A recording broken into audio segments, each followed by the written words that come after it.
오늘 주의 말씀과 은혜가 말씀 속에 함께하기를 예수 이름 축복합니다. 아멘. 여러분, 저는 보지는 못했지만 오징어 게임이라는 이 넷플릭스 드라마가 굉장히 유행했다고 합니다. 뉴스에서도 나오고 난리 났더라고요. 그래서 그 기사를 보니까 어떤 내용이냐면, 가정이 파탄되고 수억에 수십억의 빚을 진 사람들, 아니면 이제 살인자로서 도망가는 사람들이 피할 길이 없어 어디로 갈까 헤매고 있을 때에 어떤 사람이 그 사람들에게 전화번호를 주어서 인생 한 방에 역전할 수 있는 456억을 1등만 타갈 수 있는 그런 게임에 동참하라고 보냅니다. 이것은 부자들의 즐거움을 이용하기 위한 막장 인생들, 갈기갈기 찢겨져 버린 봉합할 수 없는 이 인생들을 놀이기감으로, 게임감으로 말로 쓰면서 즐기는 하나의 도박판과 같은 그 게임에 속해 있습니다. 그 사실을 모른 채 돈을 타기 위해서 서로 죽이고 서로 살기 위해 애쓰는 그런 게임을 드라마로 만들었습니다. 물론 우리 어린아이들은 볼 수가 없는 잔인한 드라마지만, 이 기사를 보면서 뉴스에서도 막 회자되는 것을 보면서 무엇을 느꼈냐면, 삶 전체가 갈길갈기 찢겨져 버린 이 사람들을 구할 자가 있을까? 어떤 사람이 구할 수 있을까? 그러면서 우리도 생각해 보았습니다. 영적으로 사단에게 갈길갈기 찢겨져 버리고 노략질 당하는 우리 영혼들, 우리 자신들을 누가 구원해 줄 수 있을까?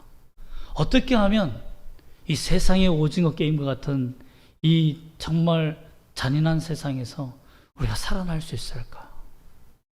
여러분, 오늘 말씀을 통해 그 비밀을 발견하시기를 소망합니다. 아멘. 오늘 말씀의 주된 내용은 이렇습니다. 야곱이 마음속에 깊이 묻어둔 절망과 원망을 다 쏟아냅니다. 38절 보면 야곱이 내 아들 베냐민이죠. 베냐민을 절대 너희 형제들과 함께 갈 수 없다, 이집트로 보낼 수 없다 말하며 절규하며 차라리 내가 죽었으면 좋겠다라고 말하는 절규가 나옵니다. 야곱이 무슨 일이 있었길래 이런 절규를 했을까요? 그리고 내 아들이라는 이 독특한 표현을, 다른 아들도 많은데 왜 베냐민에게만 내 아들이라는 표현을, 독특한 표현을 했을까요? 그 사건의 전말은 이렇습니다. 지금 시몬은 어디에 있습니까? 감옥에 있습니다. 감옥에 있어요. 그들은 아버지께로 돌아가서 빨리 베냐민을 데리고 와서 시몬을 건져야 되는 막중한 일을 맡고 있어요.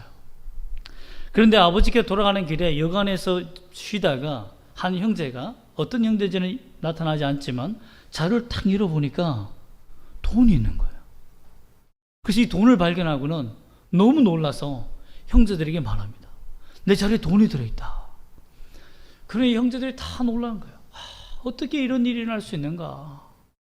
우리가 형제를, 시몬을 살려야 되는데 또 우리가 도둑놈이라고, 우리가 도둑질했다라고 생각하여서 우리가 완전히 스파이를 보면 어떡할까? 죽게 하면 어떡할까? 떨리는 마음으로 급히 아버지께 내려갑니다. 그러나 아버지에게 이 사실을 다 얘기합니다. 그러나 진실을 얘기하지 않습니다. 그 첫 번째 속인 내용이 뭐냐면 33절부터 34절까지 그 말씀 중에 속이는 내용이 있습니다. 뭐냐면, 형제 중에 하나를 내게 두고, 그렇게 말했습니까? 아닙니다. 요셉 옆에 두었습니까? 잘 지냅니까? 아닙니다. 어디에 있죠? 감옥에 넣었어요. 아버지에게 감옥에 두었다라고 말을 못하는 거예요. 왜? 아버지가 그러면 베냐민 내어주겠습니까? 사태가 심각한 걸 아니까 더 절망하겠죠. 그러니까 아버지에게 선한 거짓말을 해서 어떻게 하면 이 베냐민을 데리고 갈까만 고민하고 있는 거예요. 또한 두 번째는 뭐냐면, 양식을 가지고 가서 라고 말합니다. 양식만 있었습니까? 아닙니다. 돈자를 발견했어요. 도둑으로 몰릴 수 있는 위기에 처했습니다. 또 한 가지 더는 34절에 보면, 너희가 이 나라에서 무역하리라. 형제를 데리고 와서 첩자라는 사실을 벗겨주면 이 나라에서, 이집트에서 무역하며 행복하게 살게 해주겠다라고, 지급을 주겠다라고 말했다고 말합니다. 요셉이 약속한 적 있습니까? 없습니다. 아버지에게서 어떻게 하면 베냐민을 끄집어내어서 이집트로 갈 생각밖에 없는 거예요. 여러분, 어떻게 보면 그들의 인생은 거짓으로 점철된 인생이었다는 것을 볼 수 있습니다. 물론 사람이 위기에 계속 몰리니까요, 계속 거짓말이 나오겠죠. 계속 거짓에 자기 목적을 위해서 거짓을 이루며 살아갔던 형제들입니다. 그런데 이 거짓말이 들키고 맙니다. 35절 말씀 보면 그들이 아버지 앞에서 양식을 주었습니다라고 자료를 탁 엎는 순간 형제들 속에 한 형제에게만 돈이 있는 줄 알았는데 자신들은 다 돈을 훔치지 않았으니까 자기 자료엔 돈이 없는 줄 알고 아버지, 이집트에서 양식을 이렇게 주었습니다라고 베냐민만 데려가면 다 회복되고 우린 잘 삽니다라고 허풍을 떨면서 자료를 확 쏟은 거예요, 아버지 앞에. 근데 뭐가 나왔죠? 돈이 확 쏟아진 거예요.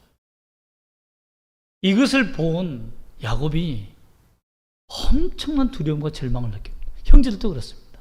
거짓말이 딱 들켜버린 거예요. 자료를 살펴볼 걸 라는 후회도 했을 겁니다. 한 형제가 돈이 나왔을 때 내 자료도 살펴볼 걸. 자신들은 떳떳하니까 생각도 못한 일이에요. 그런데 이 자료를 보고는 아버지가 어떤 절망에 빠집니까? 36절의 말씀 보면 아버지 마음속에 있던 상처를 그대로 드러냅니다. 그대로 표현합니다. 36절 말씀을 다시 한번 읽어볼까요? 시작. 그들의 아버지 야곱이 그들에게 이르되 너희가 나에게 내 자식들을 잃게 하도다. 요셉도 없어졌고 시몬도 없어졌거늘 베냐민을 또 빼앗아 가고자 하니 이는 다 나를 해롭게 하며다. 여기에서 요셉도 없어졌다. 이 말은 없어졌다라고 끝났습니까? 아닙니다. 그들은 요셉의 채색 옷에 피를 묻혀서 죽었다라고 알려준 사실입니다. 아버지가 없어졌다라고 표현한 것은 차마 내 요셉, 내 사랑하는 요셉이 죽었다라고 자기 입으로 시체를 보지 않은 이상 차마 말을 못하는 거예요. 하지만 형제들이 죽게 했다라는 의심은 가지고 있는 겁니다. 왜?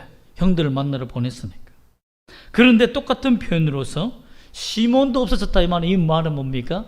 너희 말을 못 믿겠다 이겁니다. 아니 처음부터 끝까지 다 거짓말하는 거예요.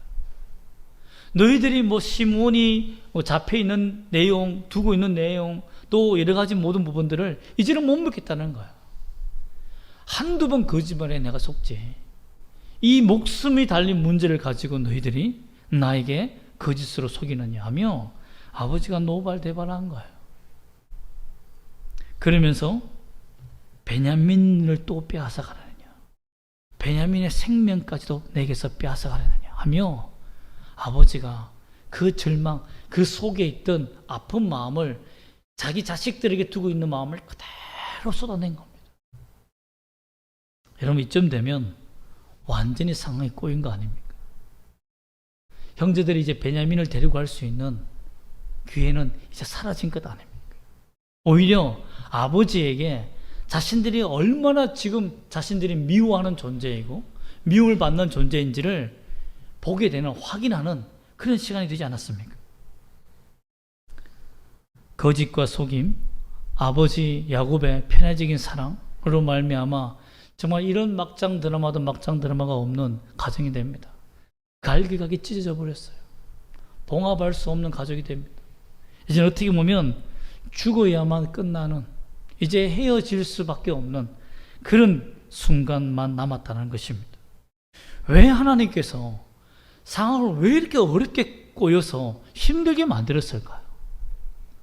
왜 발각되게 만들고, 왜 돈이 들어가게 만들고, 하필 또 그때 요셉을 만나게 만들고, 왜 하나님께서 인생을 갈기갈기 찢어버렸을까요?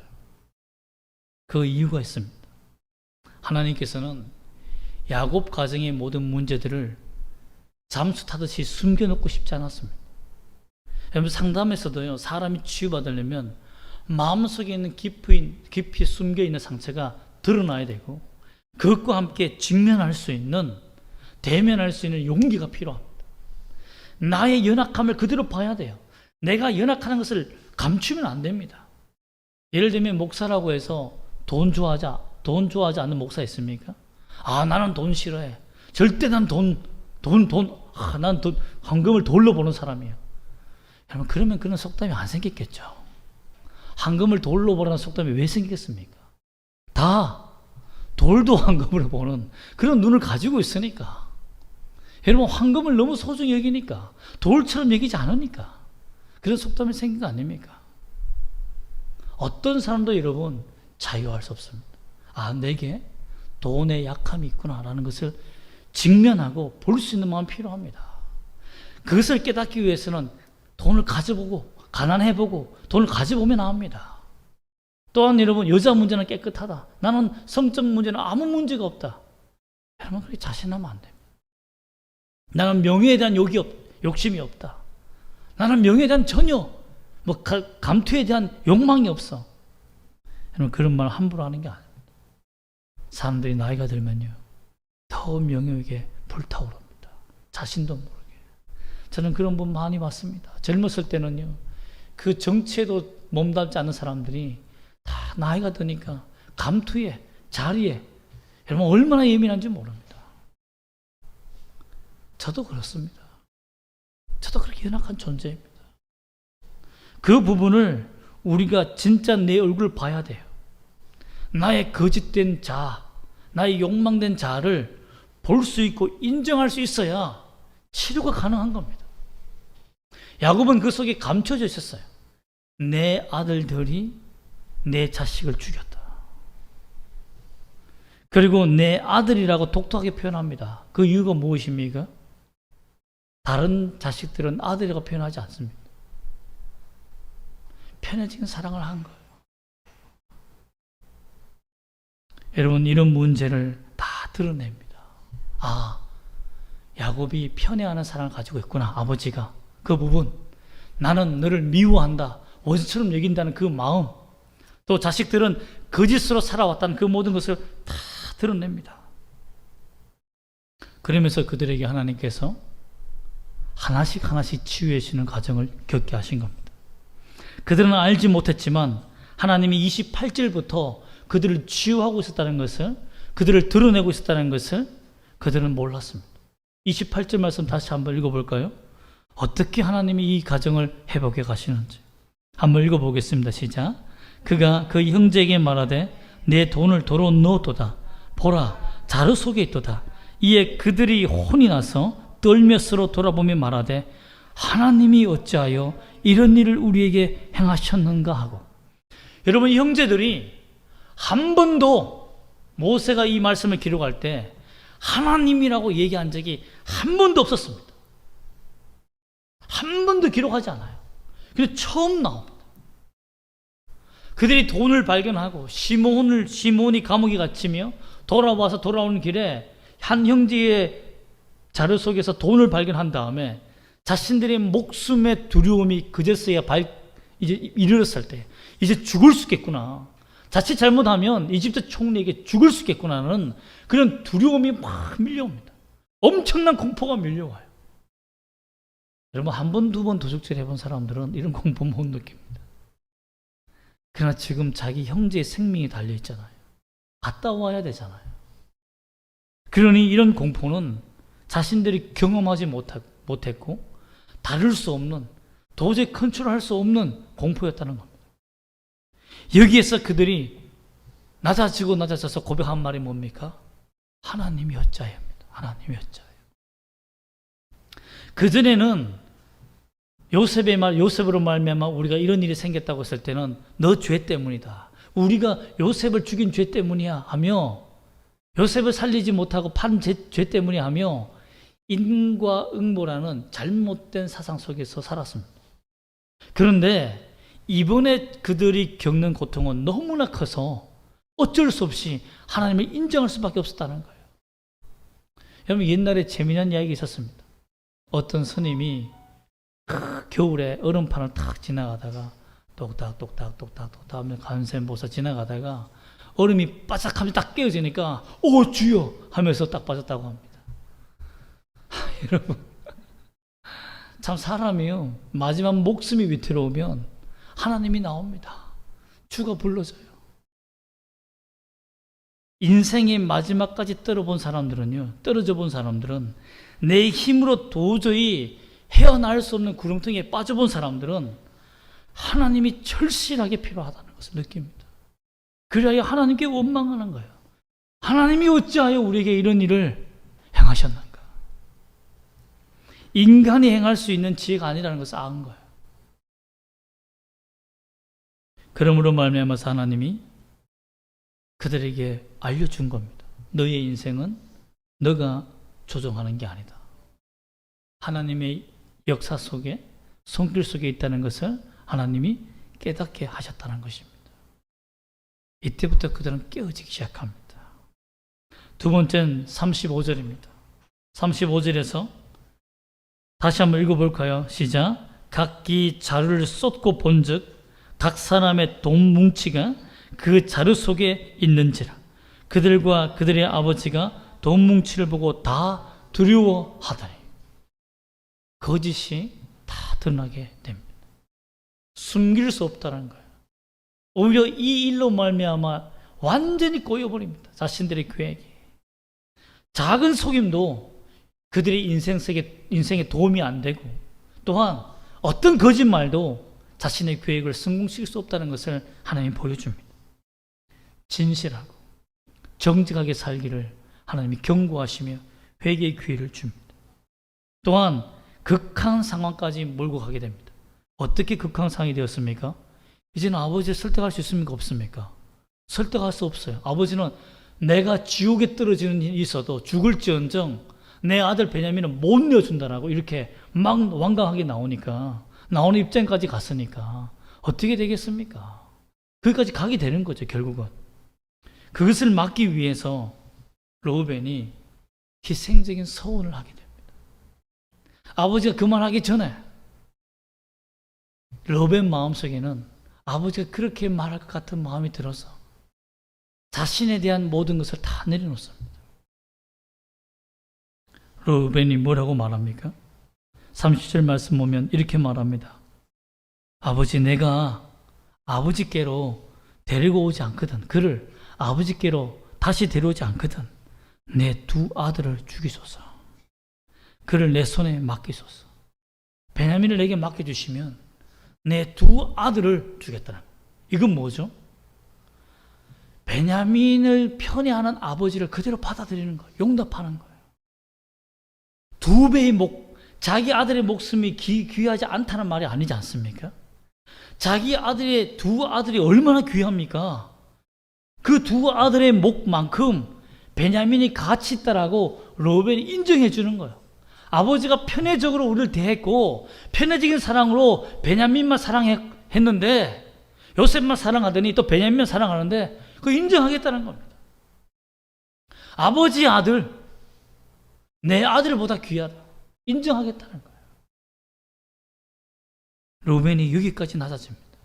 그 서운하게 만듭니다. 하나님이 맹세하여 서운하여서 내 아들을 바쳐가면서까지 내가 베냐민을 갖다가 다시 데리고 오겠다. 여기서 시몬을 얘기하지 않습니다. 이 말은 뭐죠? 시몬은 죽을지언정 베냐민은 내가 살려오겠다는 거예요. 르우벤 마음속에 아버지의 마음을 돌이키려면, 이 상황을 모면하려면, 다시 극적으로 반전하려면 자기 희생이 필요하다는 걸 깨달은 겁니다. 결단적인 희생이 필요하다. 그냥 말로 해서는 안 된다는 걸 알게 된 거예요. 생명은 생명의 대가를 치러야만 이 문제를 해결할 수 있다는 걸 알게 된 겁니다. 아버지를 갈기갈기 찢어버린 그 마음을 다시 붙여놓으려면 내 모든 가족의 생명을 다 걸어야 된다는 것을 르우벤이 이제 깨달은 거예요. 아버지가 얼마나 고통스러워하고 있는지, 자신들이 얼마나 고통을 줬는지를 알게 된 겁니다. 요셉을 정말 죽음에 내몰리게 만들며 팔아넘겨서 그렇게 아버지에게 죽었다고 말한 그 잘못이 얼마나 큰 죄악인지를 르우벤이 그제서야 깨닫게 된 겁니다. 그리고 형제들 앞에 맏형으로서 그제서야 장자의 올바른 권리를 행사한 겁니다. 형제들아, 내가 잘못했다 이거죠. 우리가 잘못했다 이겁니다. 이 맹세의 서원으로 말미암아 우리가 깨달을 수 있는 것은 무엇입니까? 하나님은 믿음을 회복하기 위해서 좀 극단적인 상황까지도 우리를 몰고 가실 수 있는 분이라는 것을 우리가 인정해야 한다는 것입니다. 하나님이 우리에게 복을 주시기를 원하고 은혜를 주시기를 원하며 회복해 주시기를 원하는 하나님 맞습니다. 그러나 하나님을 인정하지 않는 사람에게, 내 힘으로 세상을 사는 사람들에게는 그를 꺾었으라도 하나님을 인정하게 만드시는 분이 하나님이라는 거예요. 여러분, 그것이 은혜입니다. 세상에 예수 믿지 않는 사람들이 마지막 죽을 때까지 예수 끝까지 안 믿는 사람들을 꺾으려면 어떻게 하나님이 꺾어야 되겠습니까? 여러분이 하나님이라면 예수 안 믿겠다고 발부둥치는 그 인간을 어떻게 회개시켜 돌이키시겠습니까?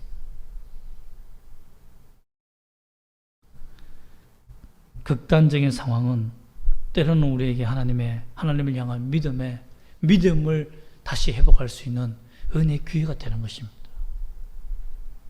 또한 사소한 거짓말이 인생의 문제를 풀 수 없고 하나님만이 풀 수 있다는 하나님 앞에 정직한 삶이 인생의 문제를 푼다는 것도 우리가 배울 수 있습니다.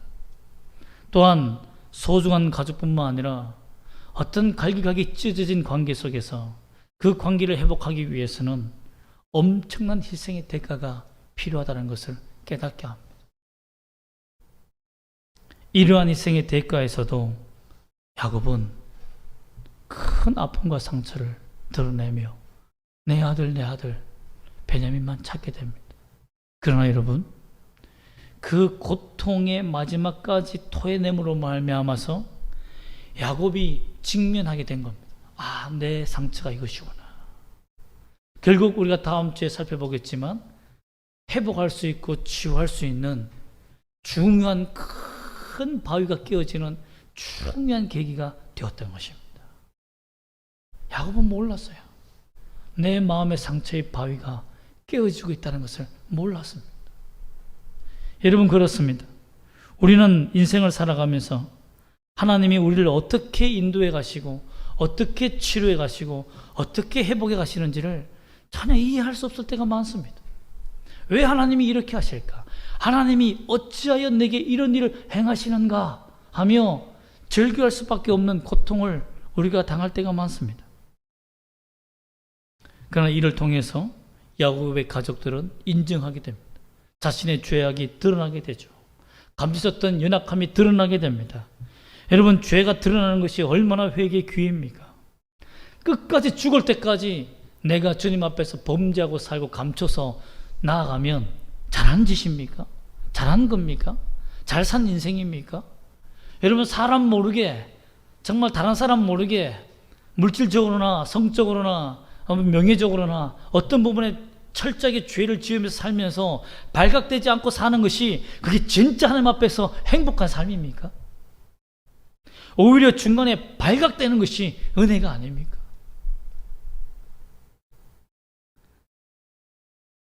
절망과 공포는 인간의 자신감을 무너뜨리고 연약하게 만들며 결국은 하나님을 의지하게 하는 은혜를 그들은 받은 것입니다. 또한 르우벤은 아버지의 그 편애적인 사랑을 인정하게 되고, 자, 아버지가 사실 편애한 이유가, 편애적인 사랑이라고 우리 인정할 수 있는 게 뭐냐면 베냐민이 자식이 10명입니다. 창세기 46장 12절에 보면 10명의 아들이 목록되어 있습니다. 그러니까 지금 30세 가까이 됐으니까 정말 뭐 엄청나겠죠. 최소한 10명이 되는 겁니다. 최소한으로. 그만큼 자식들을 많이 낳은 거예요. 그러면 어른 아닙니까? 아비인데 아직 야곱의 입장에서는 베냐민을 아기처럼 취급하는 거예요. 저도 어릴 때 성경 말씀 들을 때 베냐민은 정말 우리 현성이만한 아이인 줄 착각했어요. 그래서 너무 편애적인 사랑하는 거 아닌가 이런 생각했어요. 그런데 그 편애적인 사랑이 병적이었다는 것을 성경은 알려주고 있는 겁니다. 나이 30세가 넘은 어른입니다.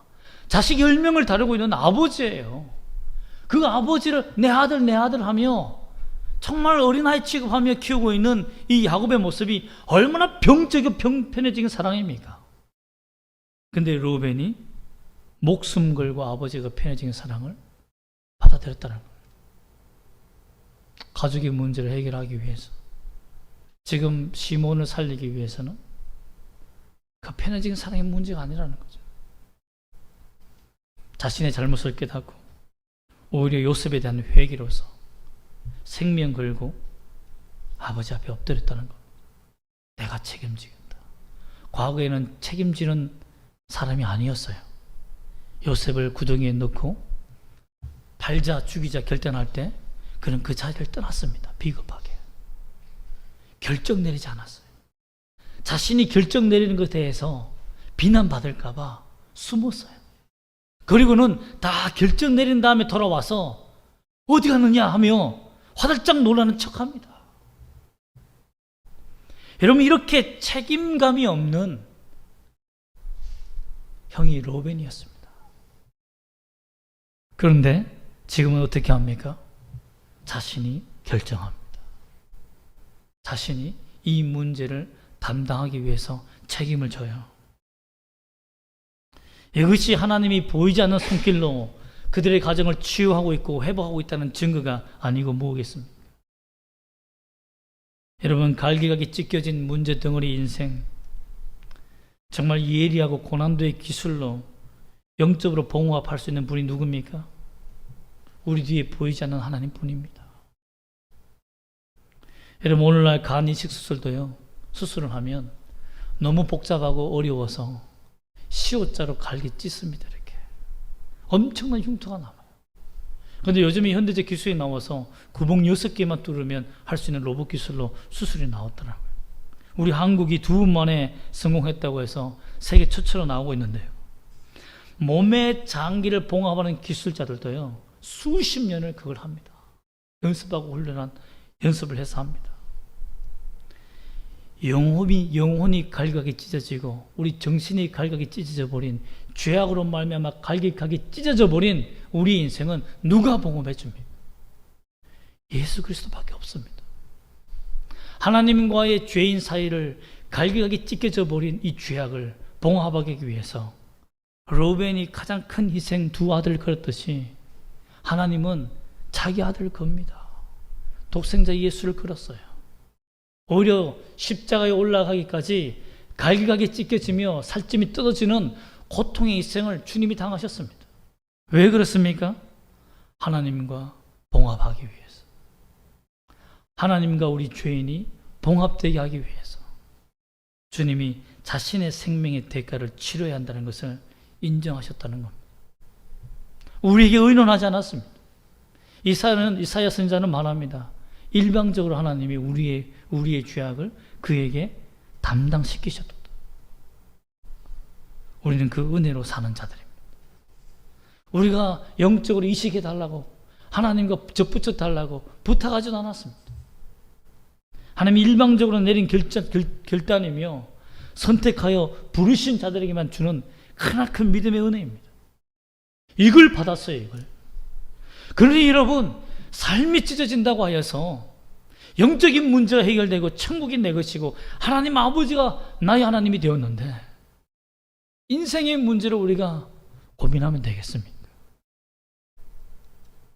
예수 그리스도의 생명을 생각한다면 우리가 감사하며 살 수 있는 것이죠. 다시 회복하신 하나님을 우리가 믿고 산다는 것이 얼마나 기쁜 일입니까? 야곱은 갈기갈기 찢어져서 요셉을 통해서 하나 되는 가정을 이루어갑니다. 우리는 예수님을 통해서 하나님과 찢어진 가정이 다시 화목되어지는 놀라운 역사를 경험했습니다. 그래서 우리가 예수를 믿는 겁니다. 그래서 우리가 예수 그리스도인으로서 예수를 위해서 생명을 거는 거예요. 성령께서 우리 안에 계신 이유도, 말할 수 없는 탄식으로 우리를 세우신 이유도, 예수님이 주님의 보혈로 우리를 날마다 씻어주시며 회개하는 자를 구원하신 이유도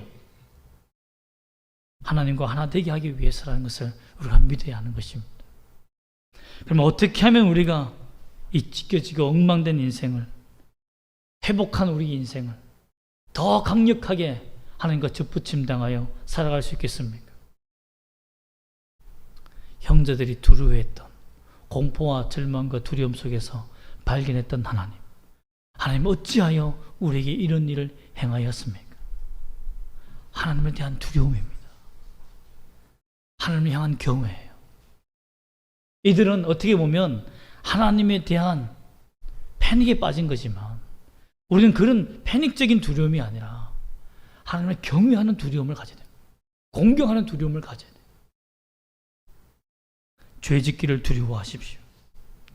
하나님의 임재함을 느끼지 못하는 것을 두려워하십시오. 하나님이 내 마음속에서 떠나가며 하나님이 생각나지 않는 나의 인생을 두려워하십시오. 어떤 문제가 생겼을 때 하나님이 생각나지 않는다. 내 감정만 집중되어진다. 이것을 두려워하십시오. 그것은 사탄의 먹잇감입니다. 또 하나님의 전지전능하심을 의지하십시오. 하나님은 내 인생의 모든 문제를 해결할 수 있는 분이다. 보이지 않지만 지금은 내가 무너지고 쓰러지며 갈기갈기 찢겨져 버렸지만 하나님을 의지하면 반드시 정상적으로 회복하시고 넉넉히 성공하게 하시는, 승리하게 하시는 분이라는 것을 믿으시기를 소망합니다. 죽은 자도 살리시니가 살아있는 자를 행복하게 못하겠습니까?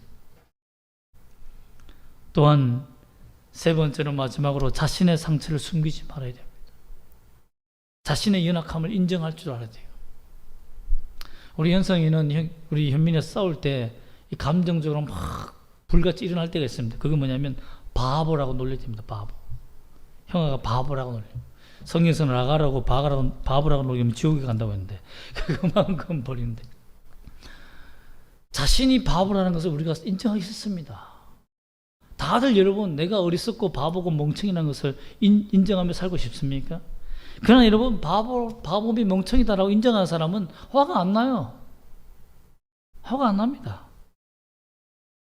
모든 일에 천재일 수 있습니까? 여러분 하나 박사학위 받았다고 모든 일이 다 박사입니까? 그렇지 않습니다. 어떤 사람은 제가 한국에서 당회를 한 적이 있었는데 박사를 따고 오니까 옆에 있는 장로님이 박사님 하면서 장로를 안 보고 박사라고 부르더라고요. 여러분 그게 뭡니까? 여러분 우리는 주님 앞에서 바보뿐만 아니라 죄인입니다.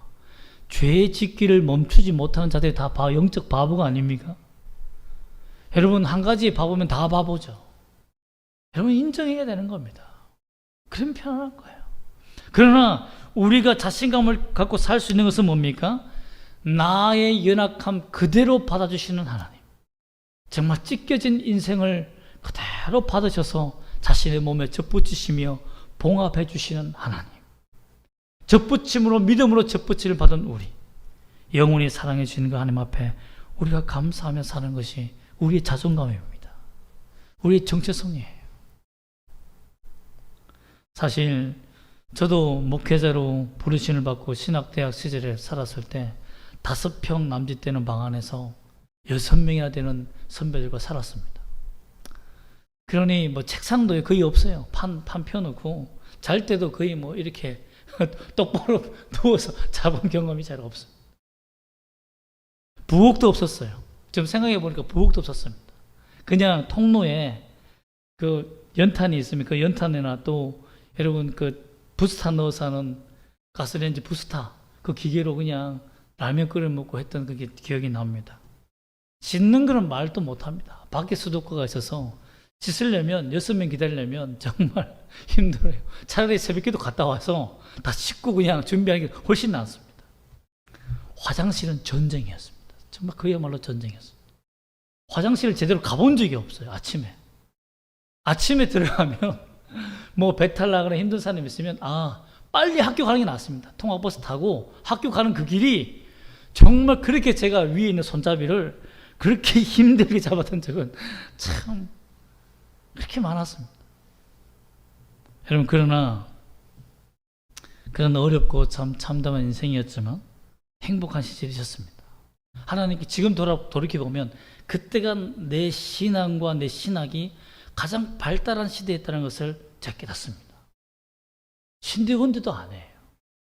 그 신학대학 시절이 가장 신학이 발달했습니다. 왜 그런 줄 아십니까?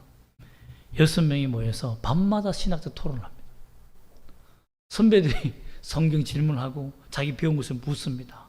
그러면요, 저는 그 옆에서 그 벽에 길에 서서 붙어 있는 거죠. 얘기를 들으면서 거의 밤을 새워요.